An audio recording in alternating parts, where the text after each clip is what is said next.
नमस्कार विद्यार्थियों, आज हम बात करेंगे कक्षा 5 के हिंदी के अध्याय 15 जिसका नाम है 5 तरीके। इस अध्याय के प्रश्नों के उत्तर जानेंगे। पहला प्रश्न है कि रीना को झगड़ा निपटाने के लिए 5 तरीकों में से कौन सा तरीका सबसे अच्छा लगा और क्यों। तो बातचीत करके झगड़े का समाधान निकालना और मन की द्वेष भावना को खत्म करना सबसे अच्छा लगा। दूसरा प्रश्न है कि पहले और तीसरे तरीके में क्या क्या अंतर है, आपको क्या समझ में आया। शत्रु से जीतकर और झगड़े को टालना ये बहुत अच्छा है और ये समझ में आया। तीसरा है कि आपको मित्रों से किन किन बातों को लेकर झगड़ा होता है और आप उन झगड़ों को कैसे सुलझाते हो। तो आप किस प्रकार से झगड़ा होता है सुलझाते ये आप स्वयं कर सकते हैं। अगला प्रश्न है सोचो और लिखो में पहला प्रश्न है कि पहले अनुच्छेद के बारे में क्या सही क्या गलत है। सही के ऊपर सही का निशान और गलत के ऊपर क्रॉस का निशान लगाना है। रीना अपनी दीदी से झगड़ा निपटाने के तरीकों के बारे में पूछती है, तो ये बात बिल्कुल सही है। दूसरा है कि दीदी रीना को समझौते के बारे में बताती है, तो ये भी बिल्कुल सही बात है।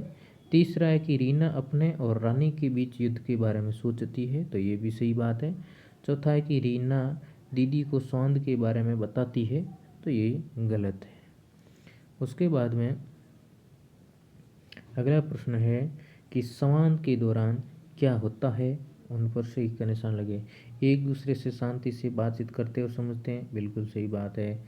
अगला है कि एक दूसरे पर समझौते का दबाव बनाते हैं, ये गलत बात है। थोड़ी अपनी बात मनवाते हैं और थोड़ी सामने वाले की बात मनवाते हैं, ये बात सही है। सामने वाला जो कह रहा है वो मान लेना, ये गलत बात है। इस प्रकार से आप इन प्रश्नों के उत्तर हल कर सकते हैं।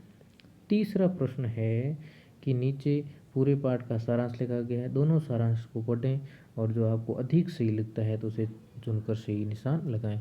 तो आप इनमें से दोनों पढ़ सकते हैं, बल्कि ये जो पहला है ये बिल्कुल सही और अच्छा है। अगला प्रश्न है कि एक घटना है, यदि किसी ने गुस्से से आपके बारे में गलत बोला तब आप क्या करेंगे। उसकी शिकायत अपने शिक्षक से करेंगे या उसकी शिकायत अपने माता पिता से करेंगे, उसकी शिकायत उसके माता पिता से करेंगे, या फिर आप पूछेंगे कि उसने आपको गलत क्यों बोला या अन्य। तो इसमें से ऑप्शन नंबर जो 1 और 4 है ये अधिक उपयुक्त है। अगली दूसरी घटना है कि आप कबड्डी खेल रहे थे और इस दौरान आपको हल्की चोट लगी, आपको लगता है कि आपकी विपक्षी टीम किसी साथी ने आपको चोट पहुंचाई, तो तुरंत अपनी टीम के साथियों से कहेंगे किसी ने चोट पहुंचाई है। आप तुरंत विपक्षी टीम के साथी से पूछेंगे उसने चोट क्यों पहुंचाई। आप शिक्षक से उसकी शिकायत करेंगे या आप चुप रहेंगे, क्योंकि खेल में ऐसा होता रहता है। तो ऑप्शन नंबर 2 और 4 है वो अधिक उपयुक्त है। उसके बाद में देखिए भाषा की बात से संबंधित है कि रीना कल्पना करती है कि दुश्मन देश की सेना उसकी अपनी सेना से बहुत बड़ी है, वह दूसरे देश की रीना के सामने झुक रही है, उसके सामने अपने हथियार डाल रही है। इस पंक्ति में हथियार डाल रही है से क्या अर्थ है। ऐसे हथियार डालना का मतलब होता है शत्रु को अधिक शक्तिशाली समझकर उसके सामने झुक जाना और उसकी अधीनता स्वीकार कर लेना। अगला दूसरा है उनमें से भाव ताव कर रही है का अर्थ स्पष्ट करना है। तो भाव ताव करना मतलब लाभ और हानि का आकलन करना और झगड़े की अच्छाई बुराई के विषय में सोचना। अगला है तीसरा प्रश्न के नीचे कुछ मुहावरे दिए गए, उनका वाक्य में प्रयोग करके अर्थ स्पष्ट करना है। तो ढाल बन जाना, यानी दुश्मन देश ने जब भारत पर हमला किया तो हमारी सेना ने ढाल बनकर देश के नागरिकों की रक्षा की। कमर कस लेना, परीक्षा नज़दीक आते ही विद्यार्थियों ने कमर कस ली।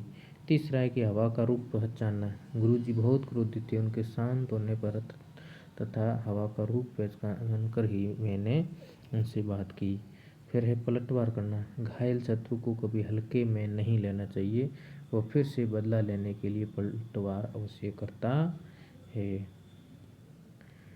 अगला प्रश्न है, तो इस प्रकार से ये हमारे इस अध्याय के प्रश्न हैं वो पूर्ण हुए। धन्यवाद।